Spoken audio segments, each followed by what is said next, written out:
luar biasa, amen. Saya percaya bahwa kalau kita ada sampai saat ini, kalau kita ada di tempat ini, itu karena pilihan. Tadi hujan deras. Siapa yang berniat tidak datang? Tapi luar biasa, kalau kita boleh ada karena kita memilih, oke, saya mau datang ke gereja, saya mau bersekutu bersama-sama, dan saya percaya bahwa Tuhan melihat kesetiaan kita, Tuhan melihat hati kita, amen. Dan seminggu yang telah berlalu, Tuhan memberikan kesehatan, Tuhan memberikan kita kemampuan, dan kita boleh ada, kita boleh sehat semua karena kemurahan Tuhan. Kita akan masuk di tetap masih di What Shapes Us, di seri What Shapes Us. Oke ya. Apa yang membentuk kita? Nilai-nilai apa yang membentuk kehidupan kita?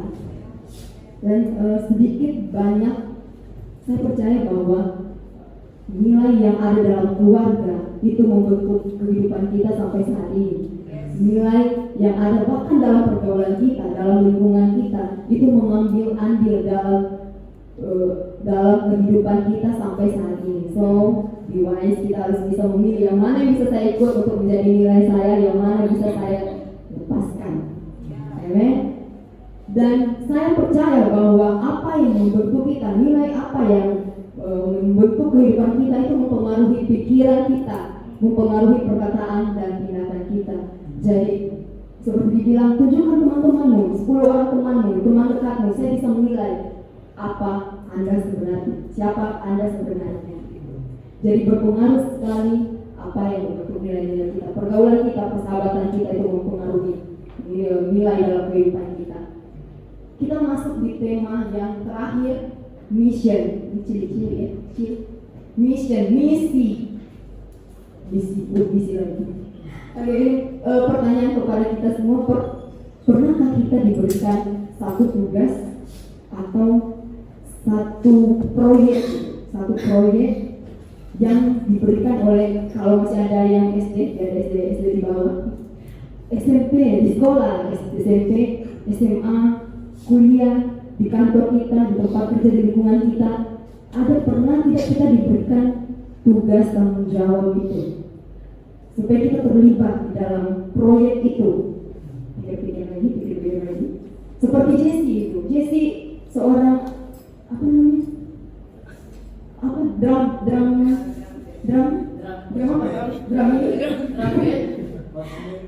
ya itu, marching band.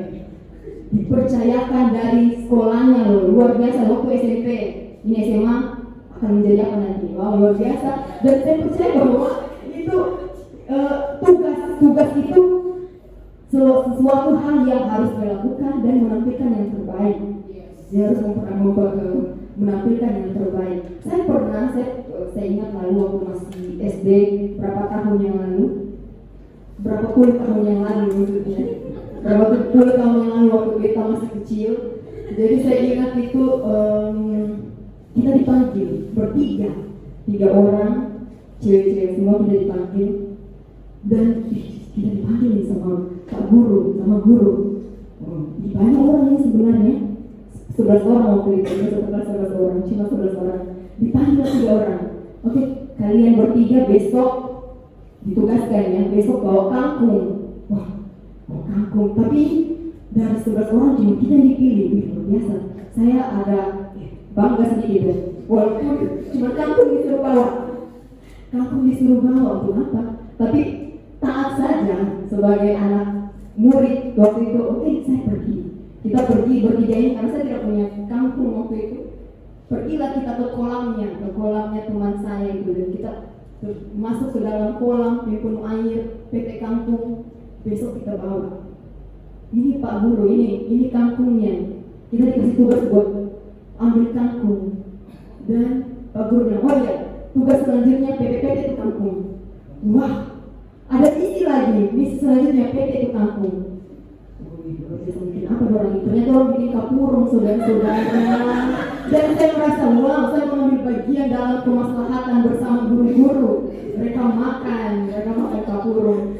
Itu contoh dalam tugas. Dan saya percaya kita pernah diberikan tugas dan tanggung jawab, baik dari orang tua kalau ingat anak-anak kecil ya seperti Selin, kalau orang bekerja untuk bekerja pasti dia mau bantu. Saya mau bantu cuci piring ya. Atau kakak adik berlumba-lumba untuk bantu cuci piring. Waktu kecil dari pas besar dia mau tentang di piring silakan, mereka tidak ini. Terus mereka kayak penyelamatan dunia gitu. Saya mau membantu, saya mau terlibat, saya dipakai untuk terlibat dalam satu misi besar penyelamatan dunia. Saya bangga gitu. Saya percaya ada perasaan bangga dan senang gitu bisa terlibat dalam debat juga di sekolah, di mana kita dikasih tanggung jawab kayak saya mau memberikan yang terbaik, saya mau melakukan yang terbaik karena saya dipercayakan untuk mewakili. Itu contoh di dalam kita beraktivitas di dunia kita sehari-hari, di lingkungan kita sehari-hari. Pertanyaannya, bagaimana dengan misi Tuhan? Bagaimana kalau kita terlibat dalam misi Tuhan? Oke.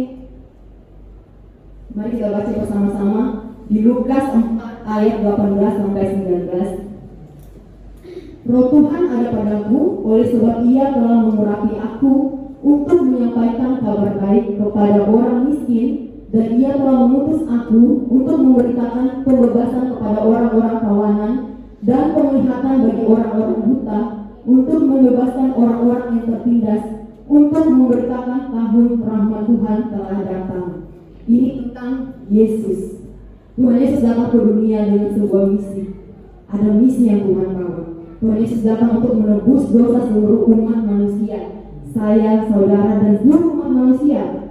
Yesus membawa kabar baik bahwa saya datang untuk membawa kebebasan. Ada berita kabar baik bahwa ada pembebasan dari setiap tawanan dosa. Kita tidak lagi terbelenggu di dalam dosa. Tuhan mau kita tahu bahwa Dia datang untuk membebaskan kita dari tawanan dosa.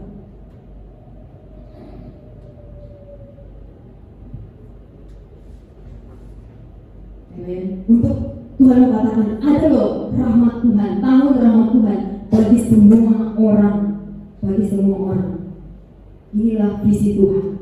Tuhan mau menyatakan bahwa kamu tidak sendiri, kamu tidak terus-menerus akan terbelenggu di dalam dosa. Ini aku datang untuk memberitakan ada pembebasan di dalam ikatan-ikatan dosa. Dan Tuhan mau bahwa misi ini, bahwa pemberitaan ini akan terus berlanjut dan akan terus disampaikan sampai seluruh dunia mendengar bahwa ada pengharapan di dalam Tuhan. Amen. Dan Tuhan mau kita terlibat dalam misi ini, misi yang besar dari Tuhan. Seperti tadi kalau kita dikasih tugas dari sekolah, dari kampus, dari tempat kerja kita bersemangat. Come on, kita harus bersemangat dengan misi Tuhan, misi yang besar yang Tuhan mau sampaikan kepada seluruh dunia.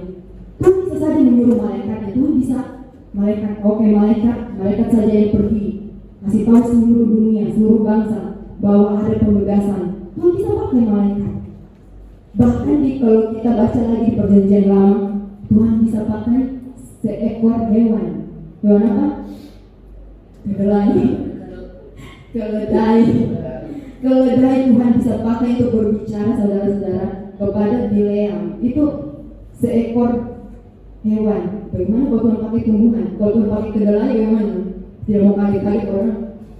Tuhan bisa pakai apapun juga, tapi Tuhan mau memakai kita yang orang biasa ini, kita yang orang saya tidak punya kemampuan Tuhan, tapi Tuhan percayakan dan Tuhan mau kita yang menyampaikan, kita yang mengerjakan proyek besar ini. Sebagai murid-muridnya, Yesus memanggil kita bukan hanya untuk menjalani kehidupan yang berkelimpahan dan berkemenangan. Amin. Seperti tadi dibilang di sekolah, terlalu sedikit untuk kamu menjadi hambaku. Kamu akan dipakai Tuhan untuk menyampaikan perkara-perkara besar pada seluruh bangsa. Tapi Tuhan mau kita mengambil bagian dalam pekerjaan kerajaan ini. So, tanya-tanya, bagaimana sih saya bisa mengambil bagian dalam pekerjaan misi ini? Apa yang harus saya lakukan supaya saya terlibat dalam misi ini? Oke, yang pertama, bagaimana kita memberitakan Injil Tuhan. saya ini tidak cakap, saya ini tidak bisa. Kita baca di Roma 10 ayat 14. Tetapi bagaimana mereka dapat berseru kepadanya jika mereka tidak percaya kepada dia? Bagaimana mereka dapat percaya kepada dia jika mereka tidak mendengar tentang dia? Bagaimana mereka mendengar tentang dia jika tidak ada yang memberitakannya? Jadi di sini ada, kita belajar lalu sebab akibat ya, sebab karena hujan banjir, karena hujan macet jalan. Jadi ada sebab dan akibat. Karena tidak ada yang memberitakan firman Tuhan, maka tidak ada yang berseru kepada Tuhan. Bagaimana teman kita, bagaimana keluarga kita, bagaimana lingkungan kita bisa percaya kepada Yesus kalau tidak ada yang memberitakan Yesus kepada saudara-saudara kita? Bagaimana kita berharap mereka bisa berubah? Bagaimana kita berharap mereka punya pengharapan kalau mereka tidak pernah mendengar tentang Yesus? Amen. Dan ini bukan tugasnya pastor saja, bukan tugasnya full timer di kita, tapi kita semua. Tuhan panggil kita semua untuk masuk di dalam misi Tuhan yang besar ini, untuk pekerjaan Tuhan yang besar ini. Semua orang butuh Injil Yesus. Amin. Kita percaya bahwa semua orang butuh Yesus. Kita sudah mendengar tentang Injil keselamatan. Kita sudah dengan iman kepada Kristus, kita sudah mengalami pembebasan, kita sudah mengalami penebusan dosa. Dan sekarang mari kita waktunya untuk menyampaikan hal yang sama kepada orang-orang, bahwa ada pembebasan di dalam Yesus, ada pembebasan dosa di dalam Yesus, ada pengharapan di dalam Yesus. Amen. Bahwa Tuhan mau semua orang mendengar tentang pengharapan ini. Orang bisa tidak makan karena ada cadangan lemak, dan terakhir itu cadangan protein yang akan dipecah untuk menghasilkan energi. Tapi saya mengatakan bahwa orang itu cepat mati kalau tidak ada harapan, saudara-saudara. Kalau hidup mereka tidak punya pengharapan, itu yang akan membuat mereka, padahal tubuhnya mungkin kuat, sehat, tapi sewaktu tidak ada pengharapan, itu yang membunuh mereka perlahan-lahan. Amen. Jangan pernah kita menilai orang dari luar. Oh, ini sudah Kristen, dia dari lain, sudah Kristen, dia rajin beribadah. Tulisan dia tidak perlu dengar Kristus, dia tidak perlu dengar Injil. Kayaknya dia alim sekali hidupnya. Saya ini begini. Kita terkadang menilai orang dari penampilan. Dia ini gagah, dia ini penampilannya menarik, dia tidak perlu dengar Injil kayaknya. Seberapa banyak kita berpikir demikian? Kita berpikir dari penglihatan kita, kayaknya dia sudah alim, dia sudah rajin ke gereja. Tapi kalau melihat lagi banyak hal yang terjadi, bahkan orang Kristen itu yang bundir ya. Mereka tidak ada pengharapan. Mereka merasa bahwa oke, sudah stop, tidak ada lagi harapan. Saya sudah jatuh, oke, stop. Biarlah saya pergi menghadap rumah Bapak. Dia kalau rumah Bapak, ini ke rumah. Oke. Jadi begitu banyak hal yang membuat orang tidak ada harapan. Mungkin keluarganya, lingkungannya, dan saya mengatakan bahwa itulah tugas kita. Beritakan Injil. Ada pengharapan di dalam Tuhan. Ada pembebasan di dalam Tuhan. So, bagaimana caranya saya ini, bahkan saya sendiri belum hidup baik, belum hidup ini. Kita cukup 2 menit, cerita 2 menit tentang pekerjaan Tuhan dalam hidup kita. 2 minutes. Saya ingat waktu saya lahir dari keluarga Kristen. Papa mama saya seorang majelis. Waktu kecil kita rajin ke gereja, kita selalu ke gereja. Tapi paradigma saya belum diubahkan. Saya berpikir, oke, saya sudah rajin ke gereja, saya rajin beribadah, dan saya hidup dalam penuduhan. Karena kalau saya satu hari tidak ke gereja atau satu hari saya lalai melupakan itu, Tuhan marah sama saya berdosa, dan saya hidup dalam penuduhan karena saya berpikir kalau saya mau masuk surga itu kalau saya berbuat baik, kalau saya rajin ke gereja. Jadi ada usaha saya gitu. Ada yang harus saya lakukan. Dulu begitu saya berpikir demikian. Tapi saudara-saudara apa? Kebenarannya bukan karena perbuatan baik kita. Semuanya bukan karena usaha kita, semua karena pemberian Allah dengan cuma-cuma. Tidak ada tambahan lagi, stop. Cuma pemberian Allah secara cuma-cuma. Dan sebagai bentuk ucapan syukur kita memberi, kita rajin ke gereja, kita bersekutu. Nah itu sebagai tindakan kita dari apa yang Tuhan lakukan. Jadi stop paradigma kalau saya harus berbuat ini supaya saya ini, saya harus berbuat ini supaya saya diselamatkan. Tidak, amen. Bahwa inilah Injil kebenaran. Dan bagaimana dengan saya yang baru hari ini saya mendengar Injil kebenaran? Apa yang harus saya lakukan? Apa yang harus saya?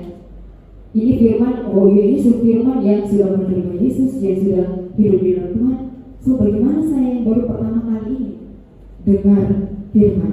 Ada di Roma, saya baca Roma 10 ayat 9 sampai 10. Sebab jika kamu mengaku dengan mulutmu bahwa Yesus adalah Tuhan dan percaya dalam hatimu bahwa Allah telah membangkitkan Dia dari antara orang mati, maka kamu akan diselamatkan. Karena dengan hati orang percaya dan dibenarkan, dan dengan mulut orang mengaku dan diselamatkan. Amen.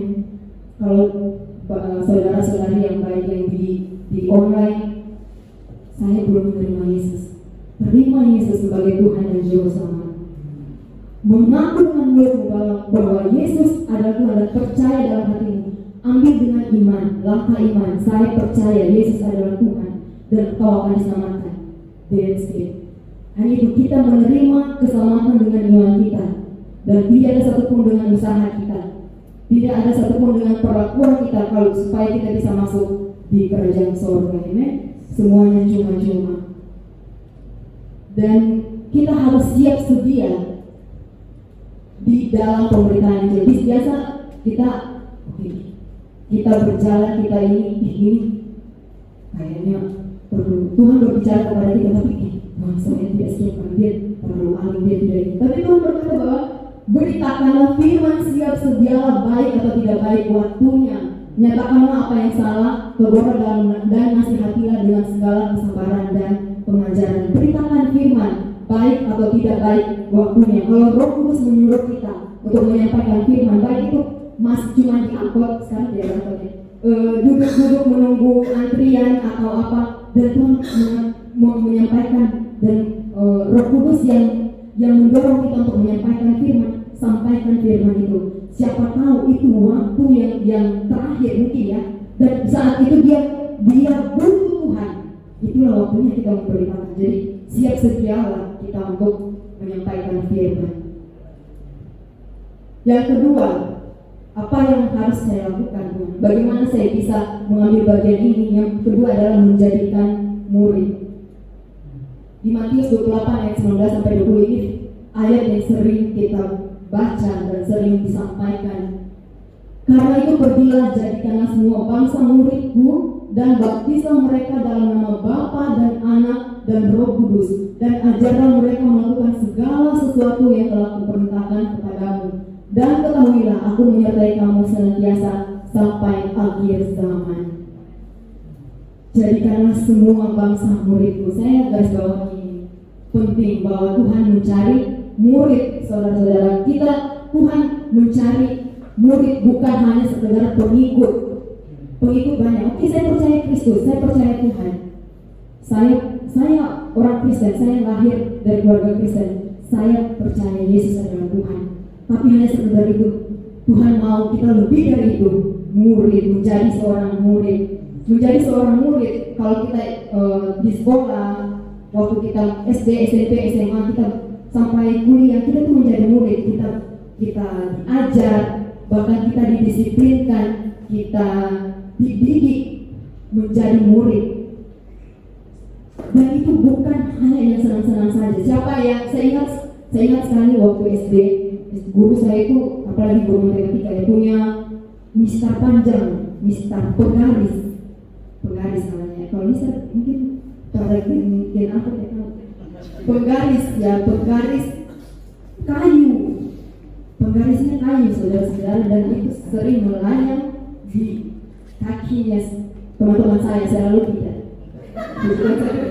Saya dengar.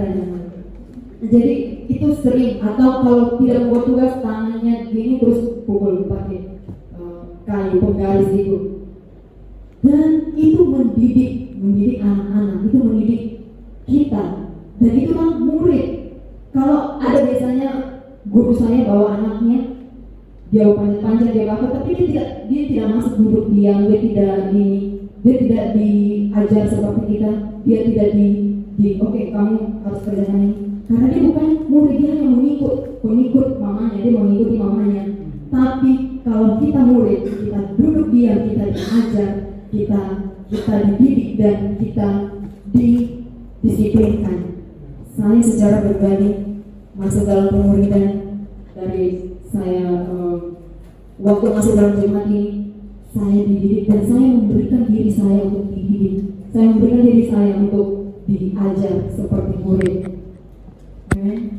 Bahwa kita sebagai murid, kita tidak mau yang hanya enak-enak saja. Jadi firman terlalu menyinggung saya tidak mau. Tapi bagaimana hati kita mau ditegur, hati kita mau diajar. Bahwa orang yang mendengarkan Injil itu akan diajar dilatih. Kita tidak bisa membiarkan sudah menerima Yesus, oke, jalan sendiri. Anak bayi tidak bisa, oke, nanti kamu jalan sendiri ya. Itu harus dituntun, harus diajar, harus dimuridkan. Nah ini kan terus berlangsung, terus menerus. Pemuridan itu akan terus berlangsung, terus menerus. Amen. Dan itulah tentang hati kita mau diajar, kita mau dididik, kita akan bersama-sama bertumbuh.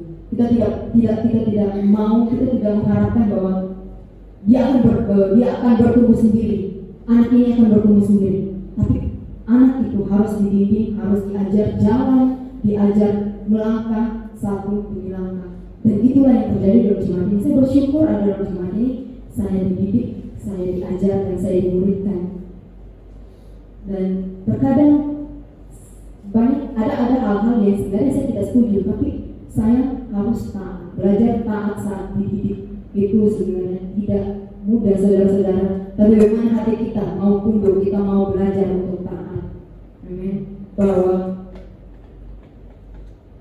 kita tidak dapat mengubah orang lain, kita tidak bisa mengubah orang lain, tetapi dengan tuntunan kepada Roh Kudus kita bisa mengarahkan orang-orang ini untuk terus bertumbuh di dalam Tuhan.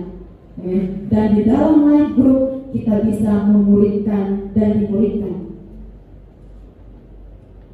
Oke. Nah, lihat ini ada life group bro, ada life group.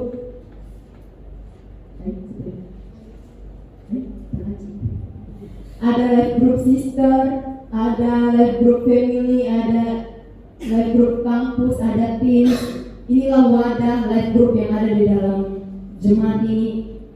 Ini sudah berlife group semua. Kita sudah masuk dalam life group semua. Dan di sinilah kita bertumbuh. Kalau tidak ada fotonya sih mungkin dia lagi ke kamar mandi. Kita bertumbuh di dalam life group. Dan saya mengundang untuk kita terus setia di dalam life group. Kalau ada life group, ada pertemuan life group, datang. Dan kita akan bertumbuh di situ. Amen. Dan yang ketiga itu menyatakan keadilan dan pemulihan Allah bagi dunia. Di 2 Korintus 5 ayat 18 sampai 19. Dan semuanya ini dari Allah yang dengan perantaraan Kristus telah mendamaikan kita dengan dirinya dan yang telah mempercayakan pelayanan perdamaian itu kepada kami. Sebab Allah mendamaikan dunia dengan dirinya oleh Kristus dengan tidak memperhitungkan pelanggaran mereka. Ia telah mempercayakan berita perdamaian itu kepada kami. Dan bahwa ketika Tuhan menciptakan kita, Tuhan bermaksud agar kita menjadi perwakilan dan pembawa gambarnya di dunia ini. Tuhan punya tujuan itu supaya kita bisa merepresentasikan tentang Allah kepada dunia. Tapi sewaktu manusia jatuh ke dalam dosa, si jahat, si iblis itu merusak gambaran Allah itu di dalam diri kita. Amen. Dan sewaktu Yesus datang ke dunia, gambaran itu dipulihkan. Ada pendamaian antara kita dan Allah. Kita didamaikan dengan Tuhan, dan kita akan meneruskan itu ke orang-orang, ke dunia. Orang-orang bisa melihat gambaran Allah itu di dalam diri kita. Karena kita adalah gambaran Allah, karena kita adalah gambaran yang terbuka, orang bisa lihat. So, perhatikan tingkah laku kita. Amen. Orang bisa melihat. Oh, saya ingat saya pernah melayani pasien. Dia ngomong setelah saya melakukan tindakan, dia ngomong, Kak, kakaknya orang Kristen ya? Oh iya, betul. Kenapa? Saya merasakan ada yang berbeda, ada perbedaan. Dan setelah itu, dia selalu mencari saya kalau mau melakukan tindakan ke dia tidak punya trust ke orang lain. Dan ini yang membuat kita dikenal. Oh, kakak Kristen ya, padahal dia tidak beragama Kristen ya. Tapi bagaimana dia merasakan ada perbedaan di dalam diri kita, karena Kristus hadir di dalam kita.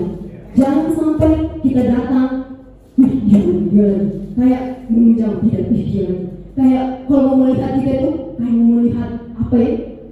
Dia mau dijauhi. Ada pertanyaan, ada apa dengan kita gitu?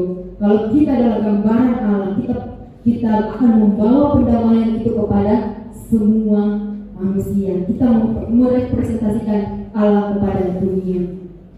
Kita mewakili Allah untuk menjadi tangan dan kaki Tuhan untuk mengulurkan kasih, keadilan, belas kasihan, dan anugerah kepada dunia.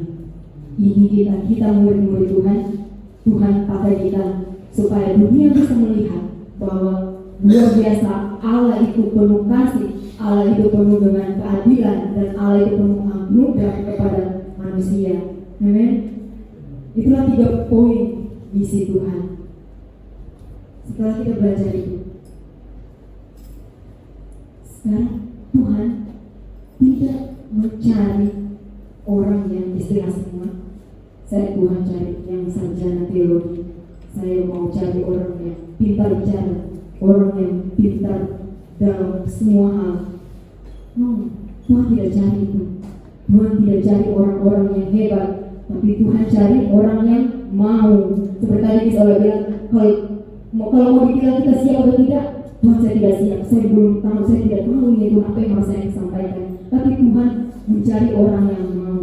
Kita sebagai ibu rumah tangga, kita sebagai pekerja, kita sebagai mahasiswa, kita sebagai siswa, dimanapun itu Tuhan bisa pakai kita, tergantung kita mau atau tidak. So, mungkin kalau tadi Tuhan, mungkin kita kalau sebelum kita ini, Tuhan, ini aku, putus dia Tuhan, jangan saya. Tapi sekarang Tuhan bertanya, maukah engkau? Tuhan, sebaiknya kita berkata, Tuhan ini aku, utuslah aku. Amin. Kita mau Tuhan pakai untuk menyampaikan kabar keselamatan ini kepada semua orang.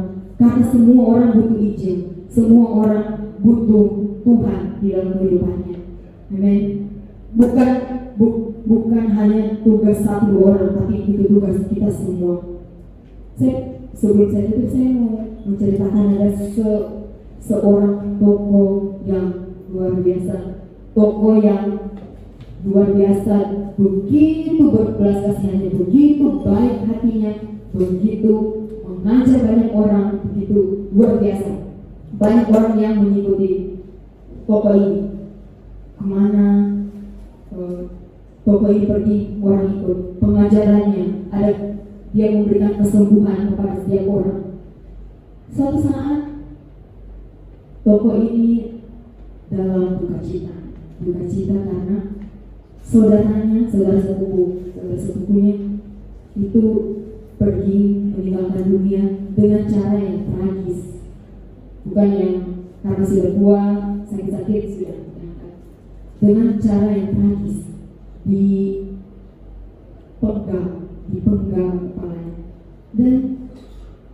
dia mau punya. Saya yakin bahwa Koko itu sangat bersedih dan sangat berkabung soal itu karena tragisnya yang terjadi dalam kepada saudaranya itu. Dan dia mau pergi menyendiri, dia pergi ke suatu tempat. Saya mau mungkin masih mau healing ya, mau menyembuhkan hatinya yang lagi sedih. Dan saudara-saudara, saat dia pergi, ternyata orang banyak melihat dia dan mengikuti tokoh ini. Dan siapa tokoh ini? Kemudian begitu banyak orang yang datang mengikuti dia. Apa yang dia lakukan? Apakah dia sudah jangan pulang, saya lagi bersedih, saya lagi berduka? Tapi saudara-saudara, inilah tokoh itu saya mau perlihatkan. Dia adalah Tuhan Yesus. Amin. Saat Yohanes Pembaptis, saudaranya, itu sepupunya ya, saudaranya itu mati dipenggal. Sewaktu dia mendengar cerita itu, Tuhan Yesus mau mengambil waktu untuk pergi menyendiri dengan murid-muridnya. Tapi sewaktu mereka pergi menyeberang, ternyata orang banyak mengikuti mereka. Mungkin kalau di posisi saya saat itu, stop dulu ya. Hari ini saya lagi bersedih, saya lagi berduka cita. Tolong berikan saya waktu untuk saya merenung. Tapi ini apa yang Tuhan lakukan?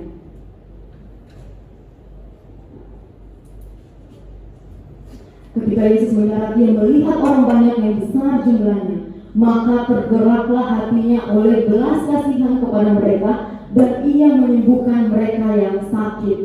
Tuhan punya belas kasihan. Kalau dia bisa memilih, jangan dulu kalian datang, saya mau punya waktu dulu. Tuhan bisa suruh pulang. Tapi apa? Tuhan Yesus dengan belas kasihannya kepada orang banyak ini, dia mengajar mereka dan bahkan menyembuhkan mereka yang sakit. Mari kita memiliki hati seperti Tuhan Yesus. Kita tergerak oleh belas kasihan melihat orang-orang banyak, orang-orang di sekitar kita, bahkan orang terdekat kita, keluarga kita, orang tua kita, bahkan saudara-saudara kita, teman-teman kita. Mari kita memiliki hati seperti Yesus, melihat mata seperti Yesus, melihat bagaimana penuh dengan belas kasihan. Bahkan bukan cuma sampai di sini saja apa yang Tuhan Yesus lakukan. Tuhan Yesus memberi mereka makan. Tuhan Yesus tidak hanya menyembuhkan mereka, tapi mencukupi segala kebutuhan, bahkan kebutuhan jasmani mereka. Jadi inilah dibalik kisah Yesus memberi makan 5.000 orang laki-laki. Dari sewaktu Yohanes Pembaptis dibunuh dan Tuhan pergi untuk menenangkan dirinya, untuk menyendiri. Dan inilah dibalik semuanya itu, Tuhan tetap memberi mereka makan sebanyak 5.000 orang. Amen. Mari kita seperti Tuhan, memiliki hati seperti Tuhan, memiliki mata seperti Tuhan, melihat jiwa-jiwa itu berharga. Ya, saya yakin memang secara pribadi begitu banyak hal yang membuat kita, Tuhan saya capek, saya baru pulang, saya kerja ini, saya tidak punya waktu Tuhan. Bahkan orang-orang yang tidak kerja pun, Tuhan saya tidak punya waktu, saya sibuk scroll TikTok Tuhan, saya sibuk melakukan ini, dan kita tidak punya waktu untuk melihat orang-orang.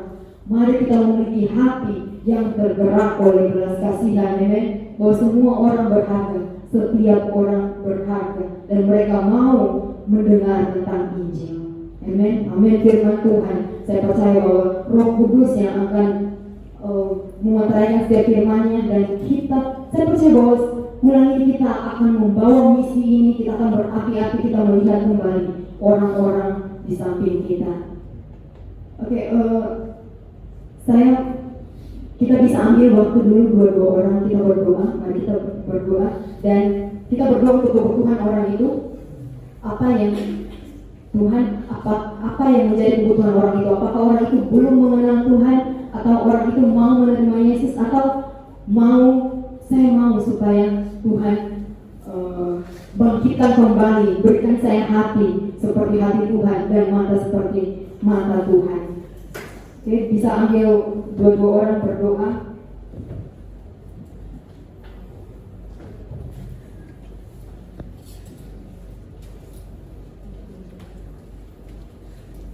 sesuai dengan kebutuhan orang tersebut.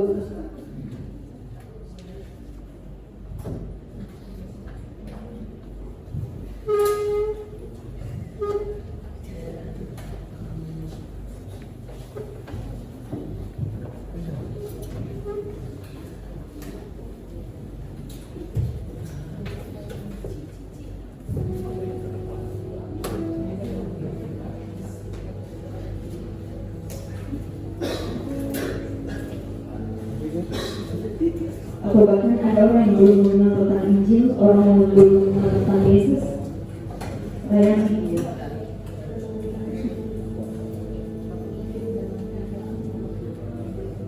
Berdoa sesuai kebutuhan masing-masing. Saya berdoa Tuhan berikan saya hati seperti hatimu, mata seperti matamu untuk melihat orang-orang terkenal. Misi jiwa.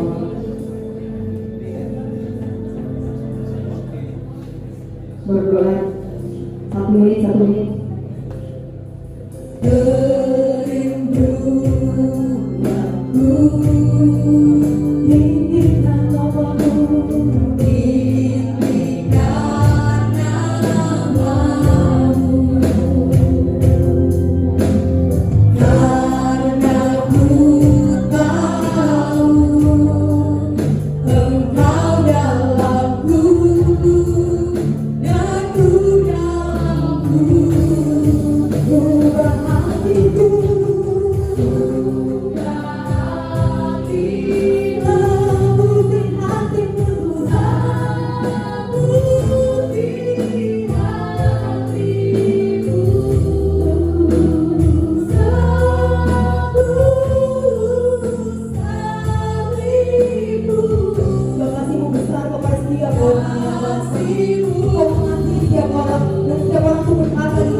Benar Tuhan, bahwa biar kiranya Tuhan dia mau memberitakan kebenaran firman Engkau Tuhan, bahkan sampai ke ujung bumi Tuhan. Tuhan, ini panggilan kami Tuhan. Kami percaya itu panggilan yang Kau taruh bagi setiap kami. Terima kasih Bapak. Cuma Tuhan, pada saat ini Tuhan akan menutup ibadah kita. Kita percaya bahwa Tuhan yang memanggil kita, Tuhan yang membawa kita kemana kita mau ditempatkan. Mari kita katakan, we will go, I will go. Katakan, saya mau pergi. Katakan, nanti saya mau pergi. Katakan kota di mana saudara-saudara mau pergi. Katakan di mana provinsi saudara mau pergi. Amin. Kita bersama-sama memberitakan firman Tuhan. Kita mau pergi, mau banyak orang di luar sana yang rindu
firman ini dan apa yang kita nyanyikan itu membuat kita gitu. Banyak yang kita bisa lakukan, simple, ya. Sesuatu yang kecil, sesuatu yang ini itu bermakna buat kekekalan. Ya. Apa yang saudara dan saya kita lakukan mungkin 5 menit pada orang lain, mungkin saudara udah lupa, tetapi itu punya akibat di dalam kekekalan. Ya. Dari orang-orang yang mungkin kalau ketemu secara random dan ngobrol dan menghibur mereka atau bahkan memberikan satu nasihat, tapi mereka tak lupa. Atau bahkan anak-anak sekolah minggu yang tadi dikatakan, mungkin semua kalau saya lihat sini yang cukup lama, yang Reni, Lina, Vita dan semua ini dia pernah terlibat dalam sekolah minggu. Benar kan? Saya pikir bahwa apa yang kamu pernah ajarkan kepada anak-anak itu berakibat mereka kekekalan dan pada masa depan mereka. Dan juga pada saat ini sekarang, apa yang kita sampaikan kepada mungkin teman-teman kita, teman kantor kita, teman sekolah, ya, sesuatu yang kita taburin dulu. Mungkin belum 1 minggu, tapi mungkin membutuhkan waktu 1 bulan, 2 bulan, 1 tahun, 2 tahun. Tetapi Tuhan akan pakai di kerajaannya ditegakkan, ya. Dan sampai saudara, pada saat saudara bertemu muka dengan Tuhan, pada waktu kita bersama di kekekalan, mungkin tanpa sadar ada orang yang akan datang sama saudara. Mungkin ya, dan dia akan mengingatkan pada saudara apa yang kau pernah share. Pada waktu mungkin kamu masih sekolah, pada waktu kamu kuliah, pada waktu kamu bekerja, pada waktu kamu ibu rumah tangga, pada waktu kamu sebagai kepala keluarga, dia akan mengingatkan kepada kita apa yang pernah kita berikan kepada Tuhan itu. Dan oleh karena taburan atau firman Tuhan itu, dia ada di surga bersama-sama. Kita nggak tahu cara Tuhan bekerja, tapi lewat setiap apa yang kita bisa berikan kepada kekekalan, Tuhan akan gunakan itu. Amin, saudara. Dan sebab itu pulanglah dengan iman, pulanglah dengan misi ini, pulanglah dengan pemutusan ini. Dan Tuhan memutus engkau menjadi terang buat bangsa-bangsa di dalam setiap keadaan dan situasi di dalam hidup. Allah tetap Allah yang sama, yang memberkati dan melindungi engkau, yang mencurahkan berkat-Nya dan keluar masuk diberkati. Di dalam setiap situasi yang kau hadapi, yang pernah kau jalani, Tuhan adalah Tuhan yang sama, dulu, sekarang, dan selamanya. Dia melihat kepada saudara dan saya, matanya tertuju pada orang-orang benar, dan dia menyertai kau, dan dia menyertai setiap perkataan mulutmu, setiap perbuatan. Kalau apa yang kau lakukan kepada orang lain untuk memberkati, menjadi benih-benih kekekalan. Biarlah kemana saja kau berada, dan cahaya wajahnya menyinari kau, memberi kau kasih karunia,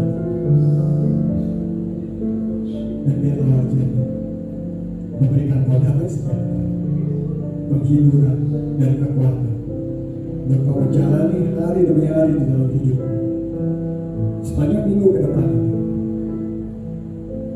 Dan berkat Tuhan menyertai setiap saudara di dalam nama Yesus Kristus. Setiap kita terima berkat ini, katakan amin. Amin.